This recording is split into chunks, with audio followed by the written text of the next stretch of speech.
This is Judge Joe Brown, and you're watching We All Be News TV, the News-free Dixie. News-free Dixie for the 21st century.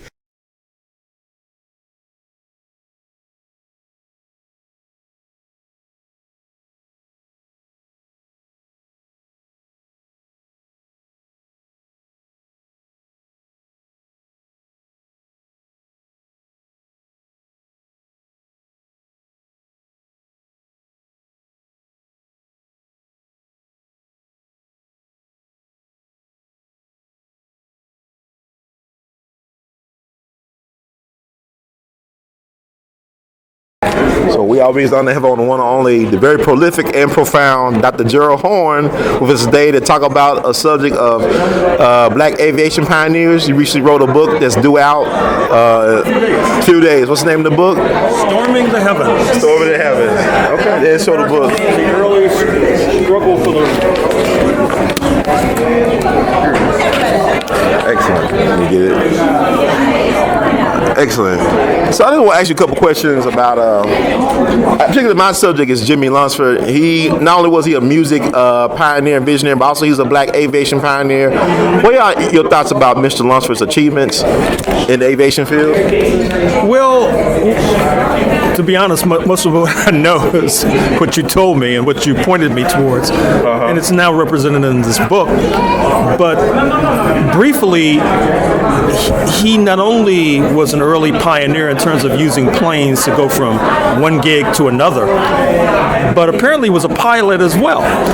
Now, in order to understand that, you have to understand that in the first few decades of the 20th century, there was a fascination with aviation amongst black Americans. I think that this has to do with a number of issues. Number one, aviation was a way to escape Jim Crow. That is to say, if you could fly, you could get a gig in Haiti, you could get a gig in Africa, as John Robinson did in the 1930s in Ethiopia, where he basically helped to found Ethiopian Airways, which is now the largest carrier on the African continent. Also, it was oftentimes suggested as part of the defamation of the black community that we were not sophisticated enough to learn to fly, and that of course becomes like a challenge to refute that. Thirdly, it was clear early on that aviation was going to be a weapon of war. One of the first, if not the first, documented instances of aviation used in wartime was in Libya, circa 1911. The so-called Black Wall Street of Tulsa was bombed in 1921. The Afrikaner minority regime in South Africa used planes against their opponents. So did the colonizers of Morocco in the so-called Rif Rebellion of the 1920s, and certainly in the 1930s with the Italian invasion of Ethiopia. And so I think that that's one of the reasons why Marcus Garvey's Negro World sought to complement the Black Star Line by developing an aviation component. And if you look at the Negro World, which is one of the sources, many sources for this book, you'll find that the Negro World covered aviation quite a bit. And then you had people like Hubert Julian of Trinidad and Tobago, who was an early black aviator and lived to the age of 83, and not only was in Ethiopia in terms of helping to supposedly assist the Ethiopians in their fight against the Italian invaders, but also went on to be a pilot in many different circumstances. Go ahead. Well, I'm gonna wait. I'm in an interview right now.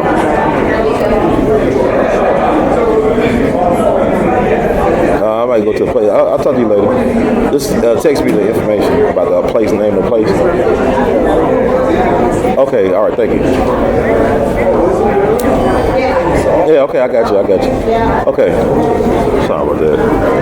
Well, go ahead, I'm sorry. So aviation is used as a way to shrink the planet to escape from Jim Crow. The aviation is also used by our opponents.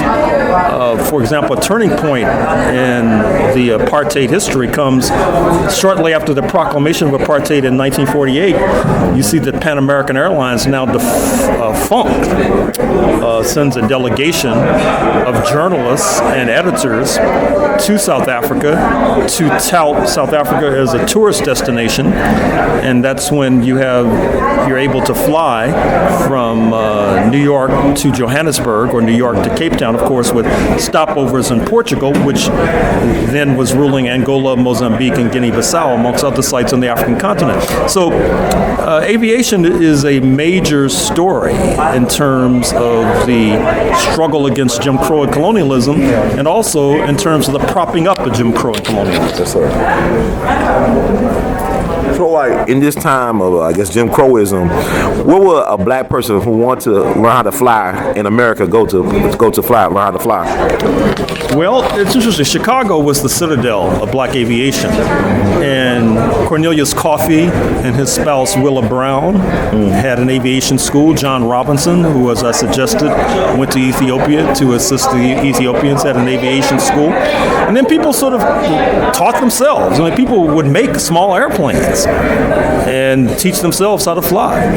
This was not unusual. Of course, there was a significant mortality rate with regard to these planes crashing. But I think what it bespeaks is the kind of desperation that people felt being trapped in this Jim Crow hellhole and trying to figure out a way to get out of it. And what better way than to fly out of it? You mentioned Chicago, and another person that came to mind who was also an aviation pioneer, Bessie Coleman. Yeah, absolutely. But she didn't learn how to fly. I mean, did she learn how to fly in Chicago? What was the thing? She winds up going to Paris. Okay. And in fact, one of the themes of my book is how European aviators were very helpful in the early stages, helping many black people learn how to fly, including Bessie Coleman, by the way. But she basically goes to Paris. Eugene Bullard, who is another character in my book, he learns how to fly in Paris as well. I mean, as I recall, he escapes to Europe as a teenager and winds up, of course, being involved in World War I, World War II as a spy on behalf of the Free French against the Nazis. So, that's the thing about aviation. It helps people to escape and to get out of this place. And also to get out of this place where then they can go to another place and then rally folks against this place. Wow. This is fascinating stuff. So I'll think about I'll Fly Away, the religious song called Deftones, but you've had people actually trying to figure out a way to fly away, but still be here, not in heaven. They're talking about flying away now in real time. So were there a lot of black flying clubs in the country? Absolutely. Okay.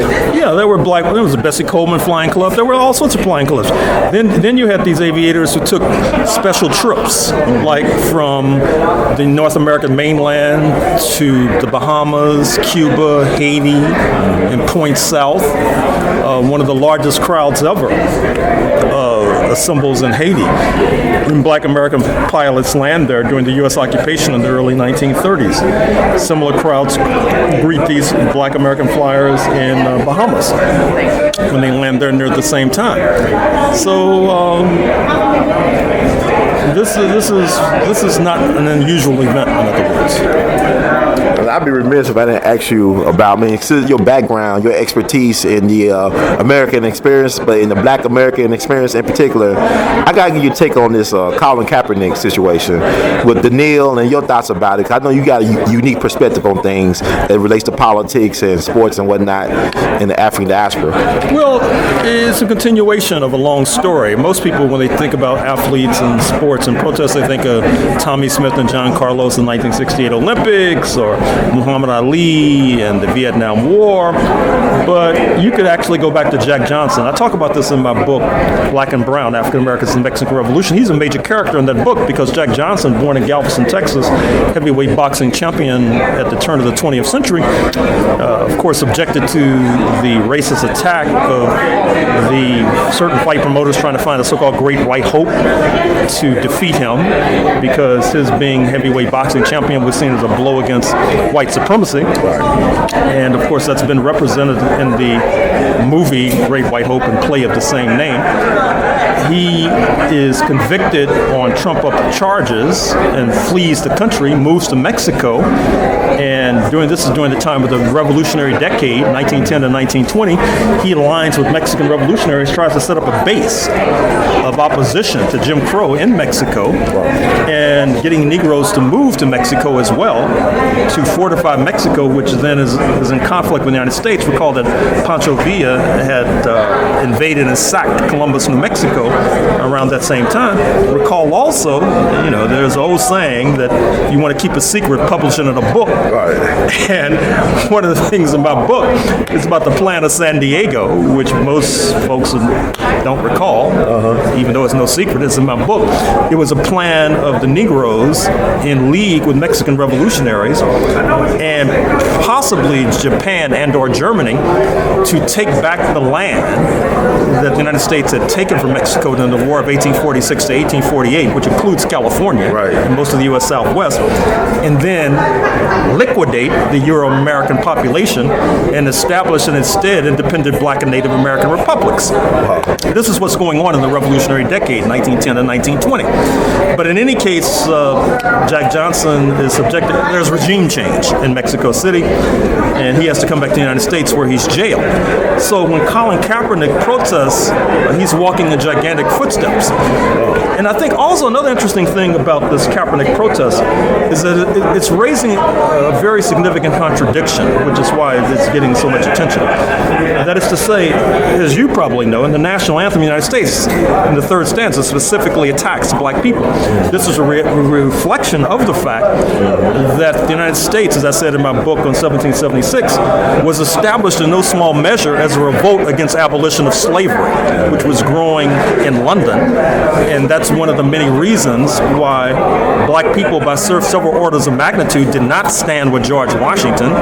They fought against George Washington, and when you fight a war and you lose, you should be expected to be pulverized and penalized forevermore, unless and until you turn the tables, which we were able to do.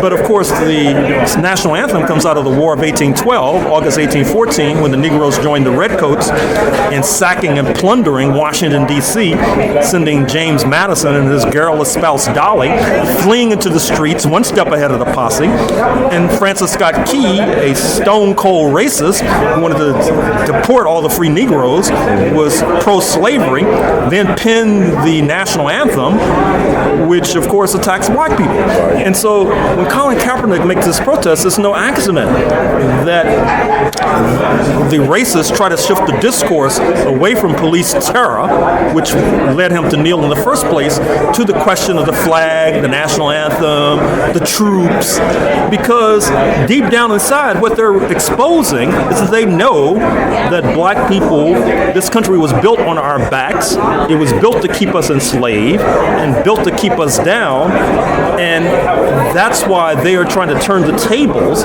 because they don't want that particular story to get altitude, but thanks to ColIN Kaepernick, it is getting altitude. Wow.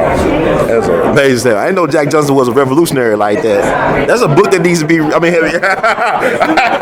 book, Black and Brown. African Americans, the Mexican Revolution. It's the first chapter. Wow. So how many books have you written, Dr. Horne? 30 plus. Wow, that's amazing. And what keeps you going? What motivates you to write these books? Well, it's a way to make a contribution. We all have we all should be trying to think of how we can contribute to free our people, to make for a better world. And this is one way I've chosen. I heard Ponce Villa, he was actually a black Mexican. Is that true? That has been said. Okay. And it's possible. I'm not sure if that can be definitively said. I probably comment on that in the book. That's why I write things down. I can't remember everything. Well, it's a good thing you're doing it for generations that come out there for posterity's sake. Sure. You have such an awesome brain. But I also heard that the last Mexican governor of California, Pico. Yeah, but he was black Mexican. He had Afro. And of course, what leads to Texas secession, 1836, by Stephen F. Austin and Sam Houston, is the fact that in the 1820s, under Vicente Guerrero, who was a Mexican president of African descent, slavery is abolished, and rather than accede to slavery, in 1836, you have the formation of the Lone Star Republic in Texas, which is a secessionist, slave-holding republic, not unlike the Confederate States of America, 1861, and not unlike the United States of America, 1776. What's your take on this Confederate flag or monument removal program we got going on? Hey, take them down, as far as I'm concerned. I mean, it's an insult. I mean, it's a symbol of white supremacy. It fortifies white supremacy. It's meant to be another symbol to keep us in our place and to deny the true events of what occurred on this bloody soil of North America. So I'm all in favor of it. Well, we don't pick up a book by you. I mean, we take the statues down, but don't have a knowledge itself. Is that a problem, or? Well, let's hope that it's a continuum. I mean, let's hope that this is part of a process. You take the statues down, and then you pick up a book. I mean, let's hope that that's the continuum. I'm gonna ask you a question. You don't know a lot about Jimmy Lunsford, but my thing is, he died on July 12th, 1947 in Oregon under questionable circumstances. They say he was food poisoned by white supremacists at a restaurant right before a gig up there. I actually went up there on the 70th anniversary this past summer. And Oregon is a very interesting state. I know you know. Can you tell a little bit about Oregon, why you might feel uncomfortable as a black person? Or you kind of like, okay, I don't fit here, but go ahead. Oregon's tricky. I mean, on the one hand, it has this sort of liberal reputation as part of the blue states of the Pacific Coast. On the other hand, if you look at my book, Negro Comrades of the Crown, you'll find out that Oregon, like a good deal of the United States, was set up as white man's country. As a matter of fact, I talk in the book about George W. Bush, not the former president, but a man defined as a Negro who was one of the first people of non-indigenous descent to live in what is now the Pacific Northwest. And in fact, what's interesting is that he was trying to escape U.S. jurisdiction by going to the Pacific Northwest. That was not U.S. soil at that time. Then, of course, the United States takes over. That's what happens with a lot of the Negroes moving west. They're moving west to escape. Actually, it's the same thing for the Church of Latter-day Saints, the Mormons. When they moved to Utah, it's Mexican territory. Right. But then they wind up in U.S. territory. So it's a very curious episode. But Oregon has a very racist history. It's not supposed to be any black people allowed in Oregon at that particular moment, which is very curious how it's now this so-called liberal bastion. They're the only state that had it in the Constitution when it became a state that you can't be black and work or own property there. But they outlawed slavery, but you just can't be black there and live there black. It wasn't until like the 20th century, around World War II era, that black folks started moving there because of the war industry, whatever like that. But is it true, speaking of the Mormons, is it true that they waged a civil war supposedly with the United States right before the American Civil War? Can you tell us a little bit about that? Well, the Church of Latter-day Saints is interesting. I mean, if you look at my book on the Haitian Revolution, I can be discursive and sort of ramble. Okay, you got a lot in your mind. So I was supposed to be doing a speaking gig at the University of Missouri at Columbia, and as sometimes happens, nobody showed up. So nobody showed up. Did they promote it? Apparently not. So the organizer, I got him to drive me to Jefferson City with the Capitol to go to the state archives. I figured, well, okay, fine. I'm out here in the middle of misery, to use your term, and so I'll go do some research. So I'm in the state archives, and I find these documents where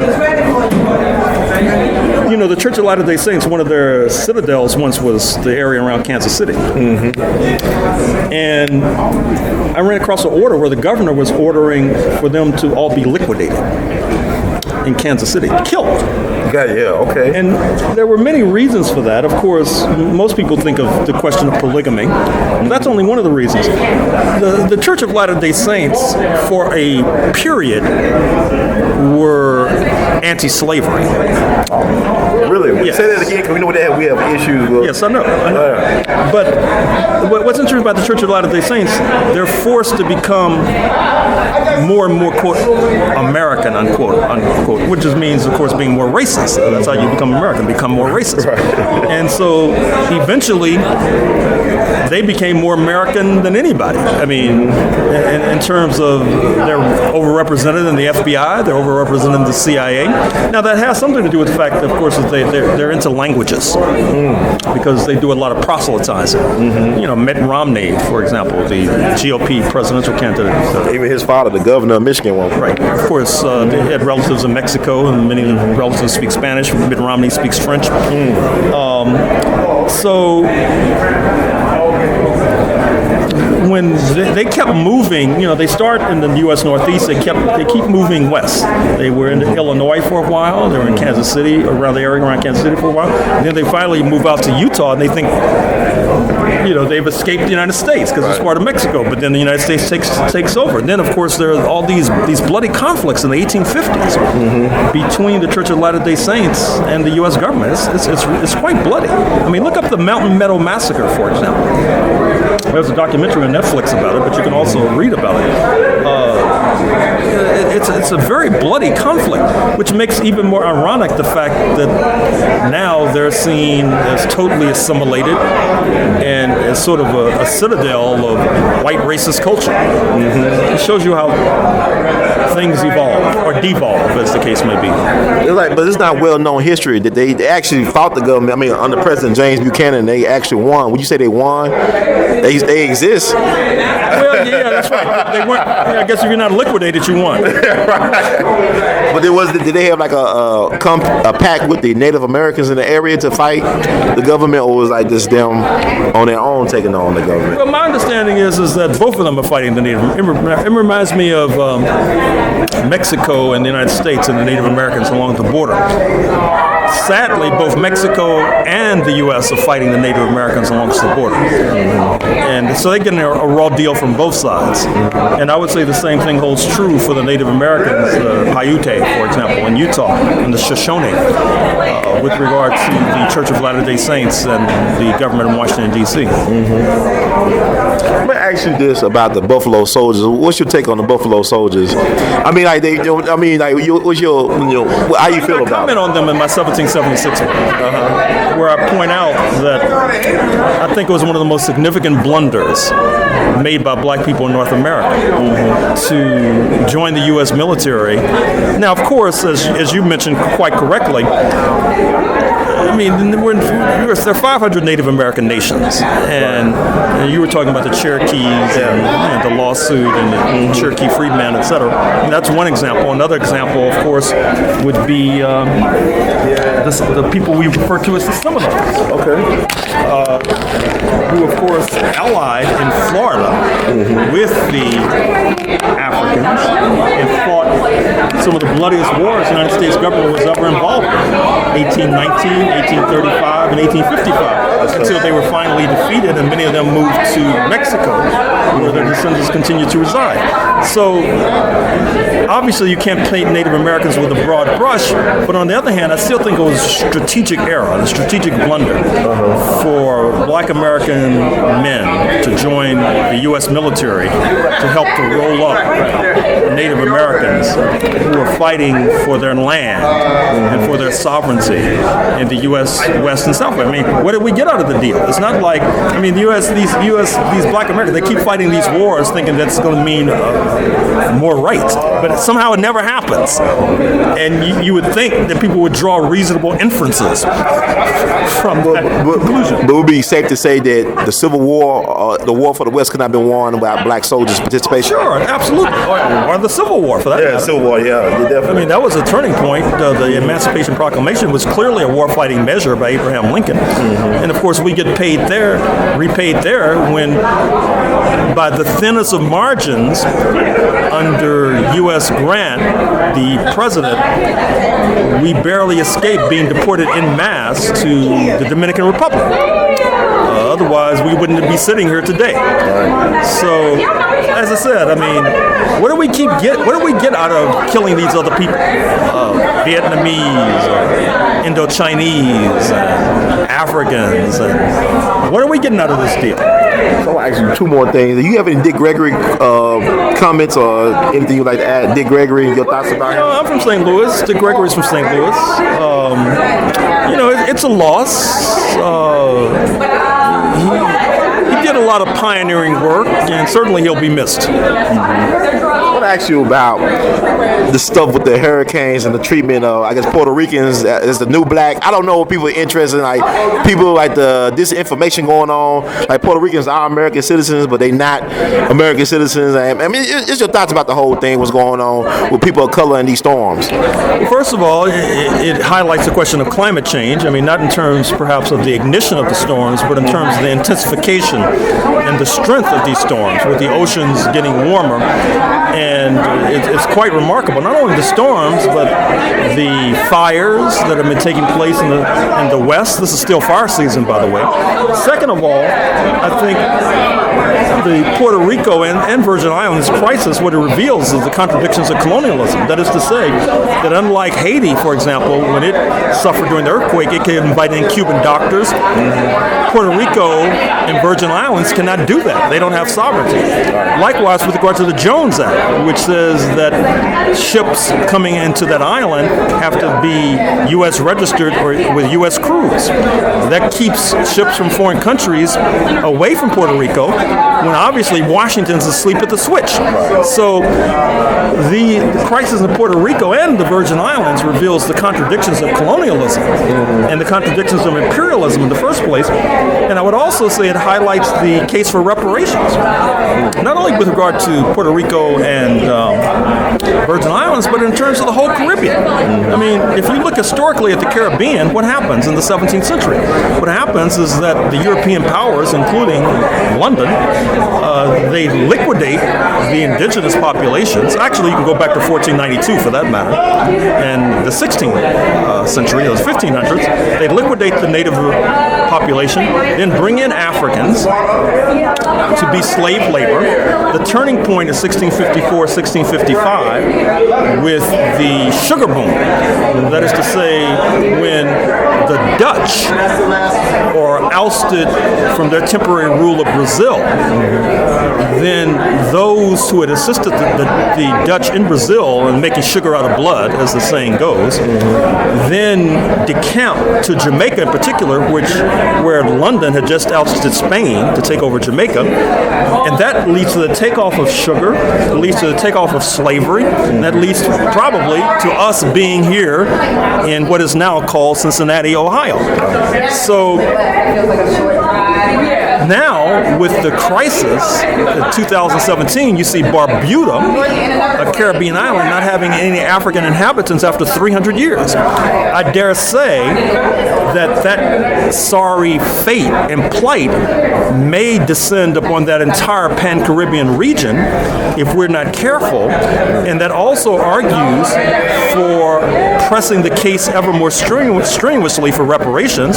Certainly, the Caribbean nations that do have sovereignty need to be aligning with the BRICS, Brazil, Russia, India, China, South Africa, this growing constellation of powers who are challenging the North Atlantic powers and forcing them to enact a reparations regime. I think now more than ever, with Barbuda being Exhibit A, we need a plan and a program to rescue our brothers and sisters in the Caribbean, because certainly if we rescue them, perhaps that'll be insurance for rescuing ourselves. Do you think that the weather has been weaponized? I mean, people talk about that. You know, I read the Secretary of Defense Cohen at Dick Gregory's funeral, and people thought he was Jerry West, but I knew he was Cohen. The Secretary of Defense, William Cohen. Yeah, he was there. Was Janet Langhart Cohen there? Yeah, she was there too. But I recognized him as being Cohen, and other people thought he was Jerry West. He looked like Jerry West though, but he said in that speech, Cake. I got the cake. Oh. He said cake. You're supposed to be giving him cake. Oh, I messed him up. Yeah, I'm sorry. Oh, no. I made him miss out on the cake. That was my fault.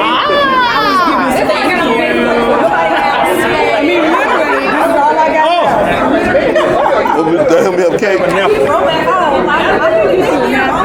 Okay, I'll wait. I'm sorry about that. I know you missed your cake, man. I'm sorry. You can edit that. No, that's fine. We have a cake. I want to ask, like the where the weaponization. I think it's possible. I mean, look, everybody knows the Pentagon has on the shelf all sorts of plans. Many of them are secret. We know that they tried to kill all the pigs in Cuba, for example, through biological warfare. Interestingly enough, there was an article in the paper just the other day about how, pursuant to an agreement between Moscow and Washington, Moscow destroyed all its chemical weapons. The United States has yet to respond. And Mr. Putin made a big deal about that just the other day in the newspaper. So with regard to these bloodthirsty monsters who have established this so-called republic, we can't rule anything out. Thank you, Dr. Horne. To promote your book, Storming Through the Heavens. And where can we get this book? Oh, it'll be out in a few days. Okay. Thank you. I'm sorry for all the playing. Oh, that's okay. I appreciate it. So we'll definitely get there. Thank you so much, Dr. Horne. The word's great to Gelton. We love you madly. Keep on producing and pushing. Oh, right on. Thank you. Thank you so much. Now, Dr. Horne, what got you interested in writing about black aviation pioneers in the first place? That's a good question. I think that, I know. So I'm doing all these studies. I've done research in every continent except, I think, Antarctica. South America, South Seas, Asia, Africa, Europe, North America. So I figured the next stop would be outer space. But I found that a lot of work has been done on. The only way I could do that was to look at NASA, the National Aeronautics and Space Administration, and I figured that I needed to do a prelude, and so I decided to go back and look at aviation and the takeoff of the airplane industry. That's what got me interested in that. It's part of this sort of global, trying to do a global analysis. So you don't know how to fly a plane, or never had an inkling or try to learn how to fly? Nope, not in the least. What about the movie Hidden Figures? What's your take on that? It was. I thought it was put it in context for a Hollywood movie, an investment vehicle, which is basically all these are. I thought it was a step forward. I thought it uncovered a hidden chapter of history. Now, of course, we're talking about NASA. We're talking about a government agency that was part of the warfighting machinery of the United States imperialism. We're talking about the fact also that in terms of the racism that's shown in that movie, that what helps to drive it, in fact, the Sputnik, 1957, the Soviets putting the satellite in outer space. That's what I'm talking about in this book, in fact. That since panic into the U.S. ruling elite. And as a matter of fact, the line I keep using is the line the Negroes were using back then. They said the Negroes were more interested in the race than the space race. And that's why they were falling behind. And that happens at the same time as Little Rock, desegregation crisis. And so the confluence of those two events helps to force Washington to try to retreat a bit from Jim Crow. But of course, there was a mass uprising amongst those defined as white in Little Rock against the status quo. I against upsetting the status quo, I should say. So given all that, I thought that hitting figures, if it drives people to a book and further study, it was useful. What did you think? Man, you always can't trust Hollywood fiction. It was a well-made movie. It told a story, but was it really accurate? Because I know the white savior thing wasn't accurate at all. And why did they keep them hidden for so long? If there was the reason why everything came together for NASA. If it's true we ever went to the moon at all, that's another story. It's kind of hard to believe. I'll be honest with you.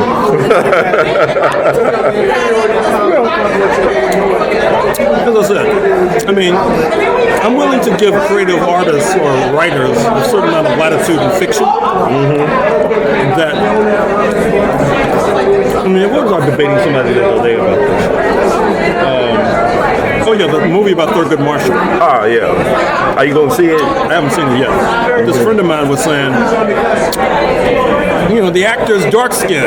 Part of Thurgood Marshall was light skin. Right. So that's a travesty of history. But I was saying, it depends. I would want to see it, see how they handled it, and I wouldn't. So I think that in terms of doing fictionalized versions of history, as long as you realize it's fictionalized, then you can try to put it in context, and I'm generally willing to give these fiction writers a certain amount of latitude. What about the movie Birth of a Nation, like the second version, the Nat Turner version? What's your thoughts about it? I like that movie. I thought that it got some unfair criticisms. What you think? I thought it was well made for what it was. Unfair criticism. You look at like Casey Affleck won, best Oscar for best male, and he had some women issues. But this guy actually got absolved some way in the court of law by a jury of white people, and he still could not shake that. I thought what's so tragic is that it'll make it more difficult to make another movie about a slavery bill. I thought that Nate Parker did a decent job, although I have to say that a friend of mine was a producer, so I'm probably biased. Yeah. But was it as accurate as it could be, or is it possible to ever be accurate with a Hollywood or that format of telling the story? First of all, there's so much we don't know about Nat Turner. Is he real? Because a lot of people debating the fact that he actually ever existed at all. I think he was real. Okay. But I'm talking about Nat Turner's confessions, was taken down in his prison cell by a note taker who was not neutral, and that becomes the source for many histories. If you look at my Haitian Revolution book, I talk about the fact that early on, the racists thought that many of the Africans who joined Nat Turner had actually come to the North American mainland in the wake of the Haitian Revolution with their slave owners fleeing, and that they had learned from Haiti and then tried to apply those lessons in Virginia. So, there's much still to be learned about about Nat Turner. Yeah. Also speaking of Haitian, they need to make a good movie about the Haitian Revolution. It has yet to be made. Well, let's see. There was a movie with Ossie Davis. I can't recall the title. Okay. It was interesting. Burn with Marlon Brando. You ever see that? You can find it on YouTube. Okay. It's very interesting. Danny Glover is involved in trying to produce a movie for years about the Haitian Revolution. I thought he had the Venezuelans on board for a while. Dr. Horne, thank you so much. Yeah.